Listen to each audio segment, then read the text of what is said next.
सेठ जी, आप यहाँ बैठे हो? मैंने आपको कहाँ कहाँ नहीं ढूंढा। सेठ जी। अरे क्या हुआ रामलाल, इतना हाफ क्यों रहे हो? सेठ जी, घर चलिए। सेठानी जी को चक्कर आ गया है। अभी उनके पास मांझी हैं। मैंने आपको कहाँ कहाँ नहीं ढूंढा। अरे कैसे चक्कर आ गया? अभी तो मैं उनको छोड़ कर आया हूँ। चलो चलते हैं घर की तरफ। हाँ जी सेठ जी, जल्दी कीजिए, कहीं कुछ देरी ना हो जाए तो। माँ, माँ, क्या हुआ मेरी गीता को? गीता, तुम ऐसे क्यों पड़ी हो? क्या हो गया तुम्हें?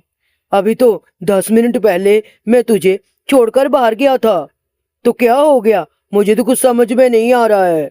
माँ, तुम ही बताओ, क्या हुआ मेरी गीता को? बेटा, गीता कपड़े धुल रही थी। कपड़े धुलती धुलती पीछे को गिर गई। आइए आइए डॉक्टर साहब, आइए। मेरी पत्नी को चक्कर आ गया, कुछ नहीं बोल रही ये। ठीक है, मैं अभी चेक करके बताता हूँ कि इनको क्या हुआ है। अरे, ये बात मुझे बड़े अफसोस से कहनी पड़ रही है कि गीता, अब मैं क्या बोलूं। ये कुछ दिनों की मेहमान है। बीमारी इनकी बहुत ज्यादा डेंजरस हो गई है। मैंने सब सुन लिया। डॉक्टर ने जो कहा है, अब मैं कुछ ही दिन की मेहमान हूँ। मेरे बच्चे रुल जाएंगे। मेरे बच्चे मेरे बिना कैसे रहेंगे? गीता, तुम्हें कुछ नहीं होगा। मैं तुझे कुछ नहीं होने दूंगा। चाहे जितना भी मेरा पैसा लग जाए, मैं तुझे बचा कर ही रहूंगा गीता। तू चिंता मत कर, हिम्मत मत हार। ये कहकर डॉक्टर वहां से चला जाता है। वो सुन से खड़े रहते हैं, ताकते रहते हैं डॉक्टर को। आप मुझे एक वचन दो, दोगे ना?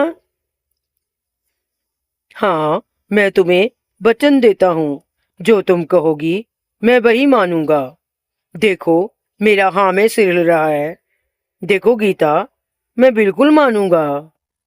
तो मैं तुमसे ये वचन मांगती हूँ कि मेरे जाने के बाद तुम दूसरी शादी मत करना। नहीं तो मेरे बच्चों पर अत्याचार होगा, जुल्म होगा। आप मान रहे हो ना? हाँ गीता, मैं तुझको वचन देता हूँ कि मैं तेरे जाने के बाद दूसरी शादी नहीं करूँगा। नहीं तो ये हमारे छोटे छोटे बच्चे रुल जाएंगे। माँ, ये क्या हो गया इतनी जल्दी? गीता हमें छोड़कर जा रही है माँ। क्या करूँगा मैं उनके बिना? और बच्चे भी क्या करेंगे माँ? बेटा, वो तभी इतना सूखती जा रही थी। हमें तो उसका पहले से ही चेकअप करवा लेना चाहिए था। अब बेटा अपने बच्चों को संभाल बस। दादी माँ, मम्मा हमें छोड़कर क्यों चली गई? हम कैसे रहेंगे मम्मा के बिना? हमें लोटी पका कर देती थी, स्कूल को भी तैयार करती थी। रो नहीं मेरे बच्चों, हौसला रखो। हम सबको दुख है। अब हमें सबको हौसला रखना चाहिए। रो धो के कोई फायदा नहीं है। बेटा, तुमसे एक बात करनी थी। सुनो तो सही बेटा। बेटा, मेरी बात तो सुनो तुम। बोलो माँ, क्या बात है?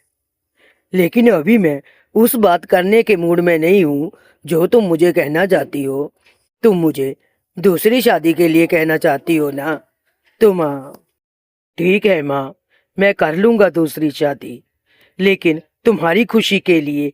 और हाँ, मेरे बच्चों को कुछ नहीं होना चाहिए, बस इस शर्त पर। नहीं होगा तेरे बच्चों को कुछ, मैं भी ख्याल रखूंगी। और बड़े बड़े बच्चे हैं, वो खुद अच्छा बुरा समझते हैं। हम ऐसी लड़की लेंगे जो बच्चों को संभालेगी।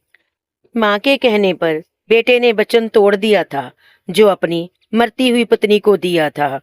वो कैसे न तोड़ता? अपनी माँ की खुशी के लिए उसे शादी करनी ही पड़गी, क्योंकि घर में कोई और नहीं था जो बच्चों को पेट भर सके, माँ का पेट भर सके। कौशी, तुम बहुत सुंदर हो। तुम मुझे भा गई हो। मैं तुझे बहुत प्यार से रखूंगा।